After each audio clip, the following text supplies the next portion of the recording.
Sa kasalukuyan, patuloy pa rin ang hidwaan sa pagitan ng senadora na si Risa Hontiveros at ng pastor na si Apollo Kibuloy.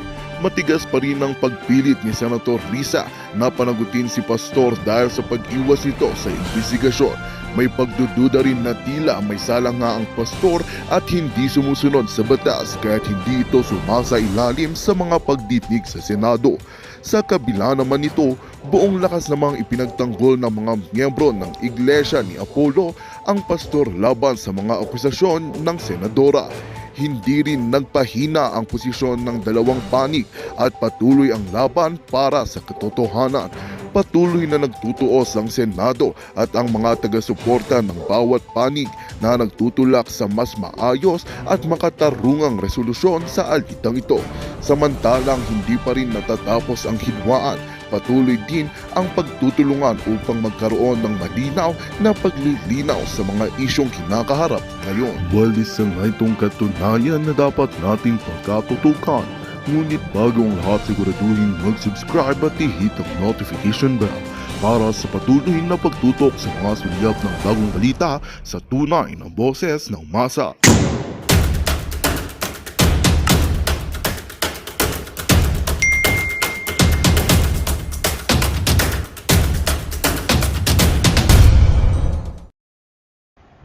Ang sabi po ni Ginoong Kibuloy at kanyang mga tagapagsalita, nilabag natin ang karapatan niya sa due process.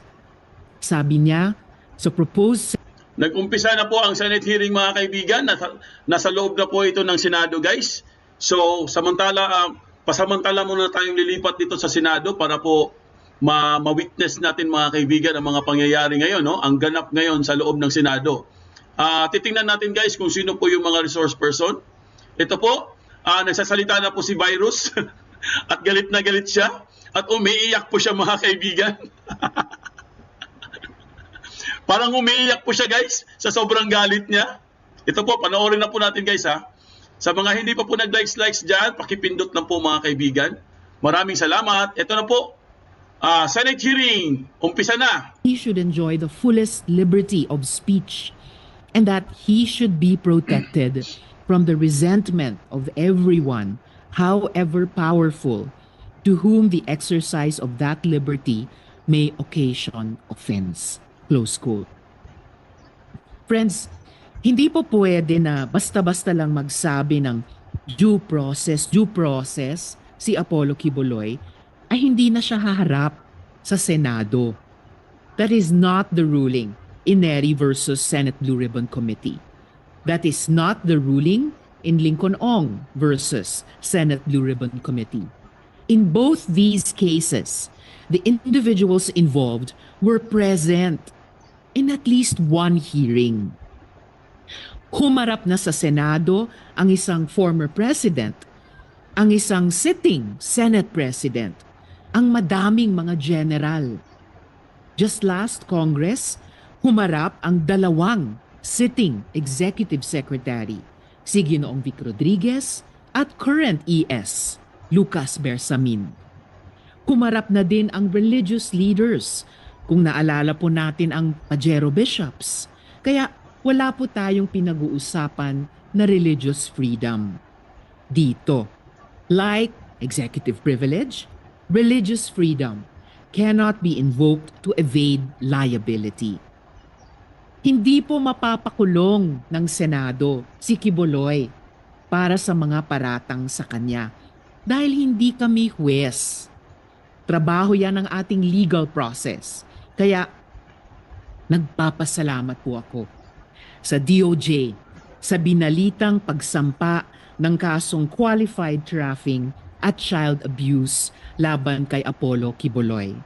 Pero kapangyarihan ng Senado ang panagutin ang sino man na hindi kumikilala sa kapangyarihan ng Senate na maglunsad ng mga investigasyon. Kasama ang hindi pagdalo sa investigasyon despite a valid subpoena. It is very simple.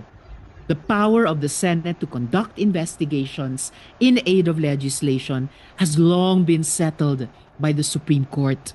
Yes, even in the recent case of Lincoln Ong, versus Senate Blue Ribbon Committee, where the Supreme Court upheld the right to due process of witnesses who actually attended the hearing, the power of the Senate to investigate and to cite in contempt was actually confirmed. Pag sinabi pong in aid of legislation, ibig sabihin po ay makakatulong sa pagpapaganda ng mga batas natin sa Pilipinas. Ibig sabihin po, may pinapakitang kakulangan sa mga batas natin na kailangan ng tugon ng lehislatura. 4 na po agad ang lumabas na punto sa ating hearing tungkol sa possible policy and legislative aspect ng hearing na ito. Una, ang posibleng kakulangan ng ating rape law para sa legal treatment ng konsepto ng consent. Is it meaningful consent pag pumayag ang isang di umanong victim dahil sa paniniwalang sakripisyo niya ito sa anak ng Diyos? Pangalawa, sa ating labor laws. Paano tignan ng ating labor code ang labor activities na di umano ay voluntary pero may parusa pag hindi sumunod? Pag ba religious volunteers ay hindi nasakop ng mga batas natin tungkol sa occupational safety and labor standards? Pangatlo ay ang trafficking sa ilalim ng anti-trafficking law. Sa ngayon, ang mga acts of forced begging and servitude ay sakop ng Expanded Human Trafficking Act. But is religious freedom a complete defense against charges of trafficking in persons? Pang-apat ay ang tanong, do we need a separate law against religious violence o yung mga iba't ibang uri ng karahasan sa konteksto ng isang simbahan, KOJC man ito, o Socorro Bayanihan Services, halimbawa? May mga dalubhasa na ito ang panukala. Halimbawa, si Dr. Jail Cornelio, who our committee sought to invite. Pero habang sinisiyasat ng komite ang mga tanong na ito, sa ilalim ng kanyang lehitimong mandato, patuloy ang paulit-ulit na ilehitimong pagkilos ng isang panig. Ganito po ang galawan nila sa ating mga witness. Magva-vlog po ng 100,000 ang natanggap ng ating mga witness.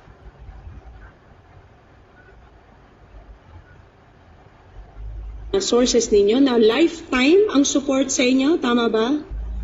Lifetime daw ang suporta sa inyo. Kaya kumagat kayo sa bait na mag-testify. Meron ng isa dito nagsabi. Pero sila po pala. Inoferan daw siya ng 40,000 kada lie against pastor. Buti na lang yung kapatid natin yun na hindi naman kumagat. Pero, yung mga nag-witness dyan sa Senate, kinagat nyo yan, di ba? May iba sa inyo, 50,000. May narinig pa kami galing sa aming mga puputlang ahas na may nabayaran daw na 500,000 sa inyo. Well. Tas ngayon, nawawala na si alias Jackson. Nasaan kaya? Nasaan kaya? Ayun na nga ba ang Grabe. Pero sila pala po ang totoong nanunuhol.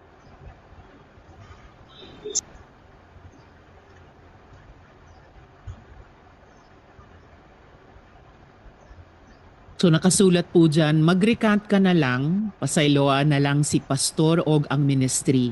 Tagaan ka ni pastor og kwarta pila imo gusto, kondo og travel abroad.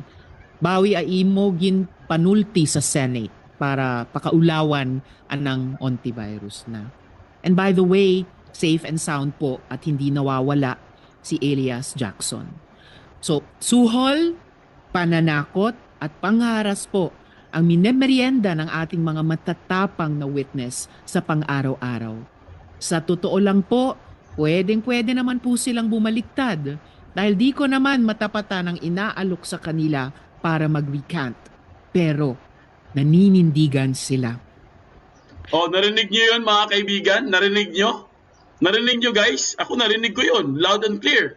Sabi po ni Virus mga kaibigan, hindi daw niya kayang tapatan ang itong mga di umano'y binabayad po, di umano'y binabayad or para mag-recant po itong mga testigo daw ni Virus.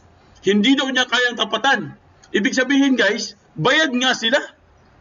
Bakit niya sinasabi na hindi niya kayang tapatan? Di ba?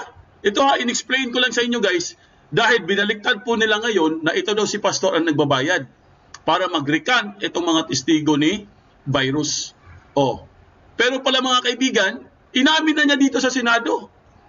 Inamin na mismo. Huli na siya. Tuloy natin. Attorney Jem Galot. Then from the Department of Foreign Affairs, we have Mr. Archimedes Villar, Miss Maylene Acosta, Miss Bernadette Mendoza. Then from Bureau of Immigration, we have Attorney Romaine Pascual. From the National Telecommunication Commission, we have Attorney Regina Aniel Cruz Velasco. Then we have Attorney Kathleen Jalo Egipto. From the Council for the Welfare of Children, we have Yusek Angelo Tapales. Then from the Commission on Human Rights, we have Mr. Ronnie Rosero. From the Securities and Exchange Commission, we have Attorney Pamela Lorraine Ramos and Attorney Andrew Montesa. From the Social Security System, we have Attorney Joseph Esunia. Then, representing Pastor Apollo Kibuloy, we have Attorney Elvis Balayan. Then we have with us online the witnesses, Ms. Elias Maya and Elias Joseph. Then from the DOJ, we have Senior State Counsel Mary Grace Quintana.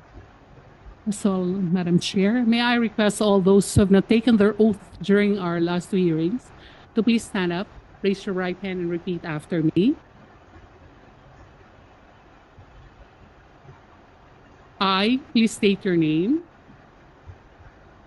do solemnly swear that I will tell the truth, the whole truth, and nothing but the truth to this committee. Thank you. You may now take your seat. Thank you very much, dear resource person. Salamat, Comsec. Comsec, I heard acknowledge a representative, an attorney, but can you please state for the record the status of the subpoena served on Apollo Kibuloy? Madam Chair, the committee sent a subpoena to Pastor Kibuloy, and he replied with this the motion, most respectful and urgent request to set aside, recall the subpoena issued to Pastor Apollo Kibuloy. It was given to me by the representative, Attorney Balayan. Thank you, Comsec. So, friends, nagpadala nga po sa aking tanggapan ng sulat galing sa abogado ni Mr. Kibuloy stating, and I quote a short portion, compelling Pastor Kibuloy to appear before a committee that already pronounced him guilty would be violative of his constitutional right against self-incrimination and to be presumed innocent unless proven guilty, close quote. If we allow witnesses of the Senate to simply claim that appearing before a committee would violate his or her constitutional right to be presumed innocent and his or her right against self-incrimination, wala na pong kapangyarihan ang ating Senado maglunsad ng mga investigasyon. Madaling-madali na lang umiwas sa mga hearing ng Blue Ribbon, sa mga tiwaling opisyal, sa mga investigasyon ng Public Order Committee, sa mga sangkot sa mga krimen. Hindi po uubra ang ganitong mga excuse. Pursuant to Section 18 of the Rules of the Senate, as chair of the committee and with the concurrence of one member here with me, I cite in contempt Apollo Carreon Kibuloy for his refusal to be sworn or to testify before this investigation. This committee requests the Senate President to order his arrest so that he may be brought to testify. I so move. So, ngayon po, ay pakinggan na po natin ang dalawa nating mga witnesses. Sila po ay magte-testify virtually. Hindi po sila magtatakip ng mukha. I wish to also put on record that both our witnesses have presented themselves before the Philippine embassies in their respective countries of residence. We are playing videos only to ensure that possible unstable internet connection would not disrupt our appreciation of the testimony. However, they are here online to authenticate the videos. Unahin po natin si Ms. Reynita Fernandez. Kanya pong tunay na pangalan. Siya po ay nasa Singapore ngayon at ilalahad po niya ang naging karanasan niya sa kingdom at ang mga naranasan niyang paghihirap bilang tagapagsunod ni Kibuloy. So, ito na po yung video nila. Paano po kayo napunta sa Singapore? I have a job and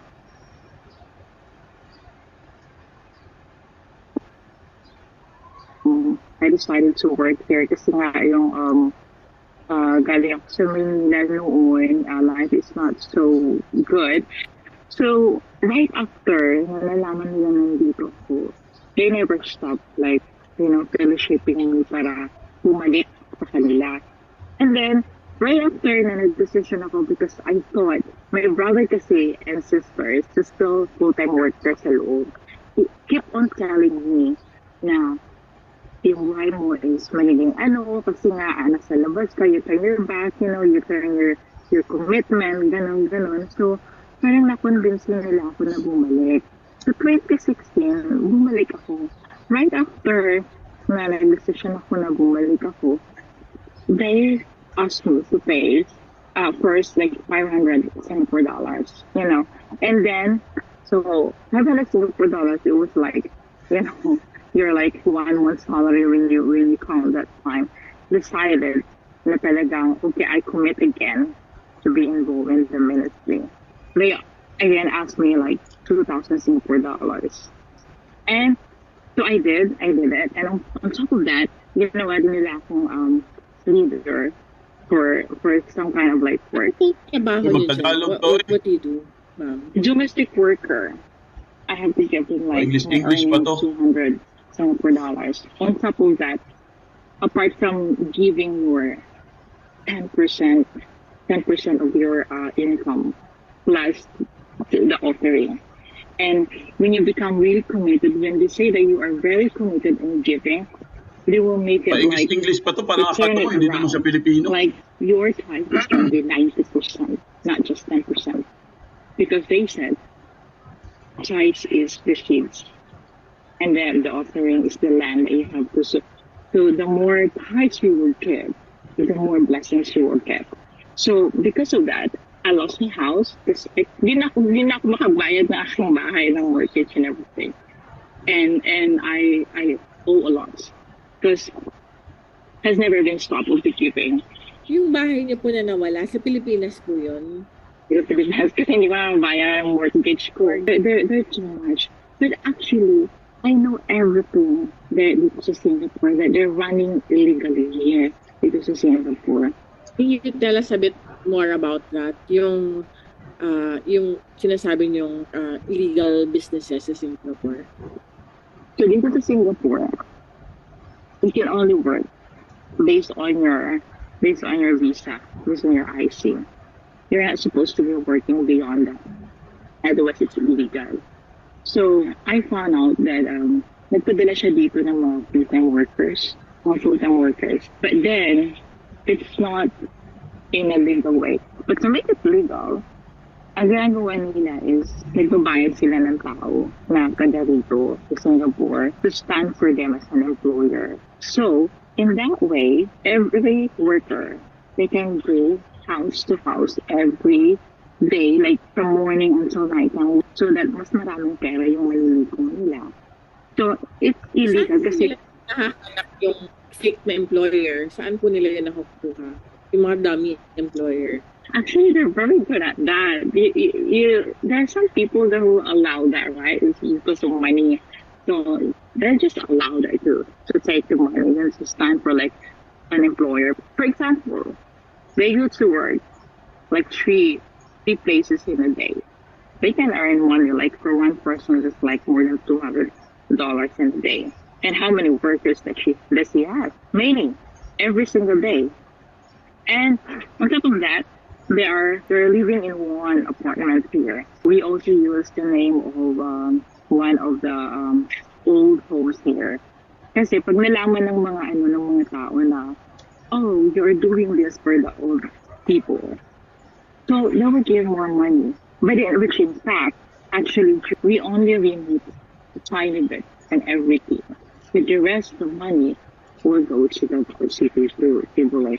And I know that because you also used me one time because in Singapore, no one is allowed to spend bulk of money on one single day.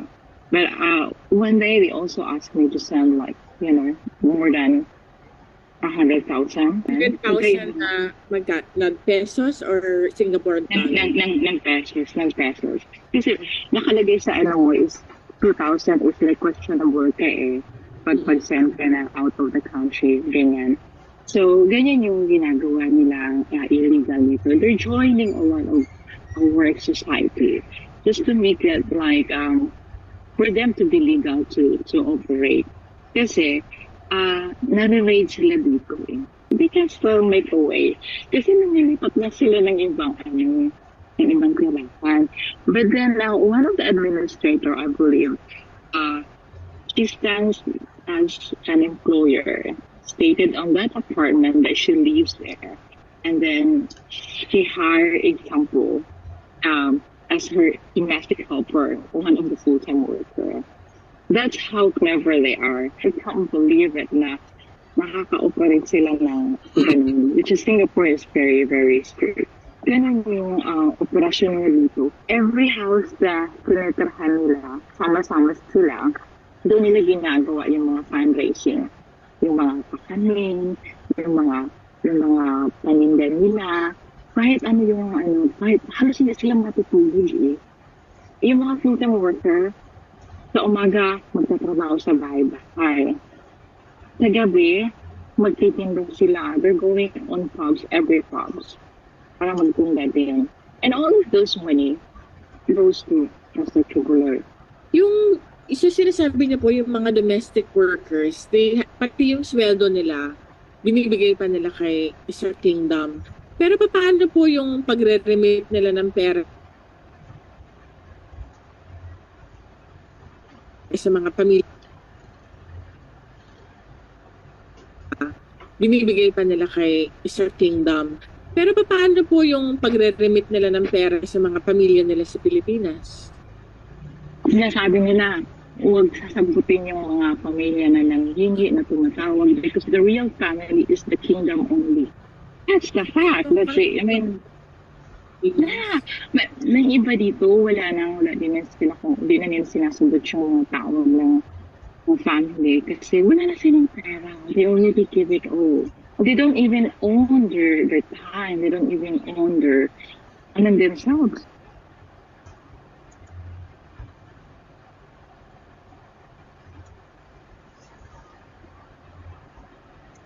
Salamat, Renita. Before the chair asks Renita some questions, I wish to correct the records, Comsec. I am making a ruling of contempt, not moving. So ruled for the record. So, Renita, naririnig niyo po ako? Opo. Okay, maraming salamat po dun sa testimony nyo on video kanina. For the record po, do you confirm that that video was of you, na binigay nyo iyan ng kusang loob at pinatotohanan nyo yung lahat ng sinabi nyo sa video na iyan? Opo, with all my heart po. Alright, thank you so much, Ms. Renita. Ngayon, sabi nyo, nung bumalik po kayo sa KOJC, hiningan nila kayo ng 500 Singapore dollars. Yes. Pagkatapos nun, opo, hininga naman kayo ng 2,000 Singapore dollars. At sabi niyo rin po, kayo ay domestic worker. Yes. Magkano po yung sweldo nyo bilang domestic worker? Oh, well, this time I'm getting like 1,300 Singapore dollars. But around that time, nung involved pa ako sa kanila, I was just earning like 900 Singapore dollars. Alright. So So the first monthly, time, opo. yeah, so monthly, yun po yung Marunong pala hindi magtagalog po yung tong buo kasi kailangan buhok niyo na po to. yung tatanggalan ng Pa-English 10% pa. of your income and plus the offering. But Yeah. just like I said, ini-encourage po kami na if you're really faithful and you wanted more blessings, you can actually make your tithes instead of 10%, you can make it 90%. Wow. So it's a lot. And on Yes. top of that, Not. yun po yung very hard sa amin kasi parang wala na pong matitira kasi all year round, marami po talaga silang hinihingi. And then, some of us, yung kinukuha na nila yung the whole year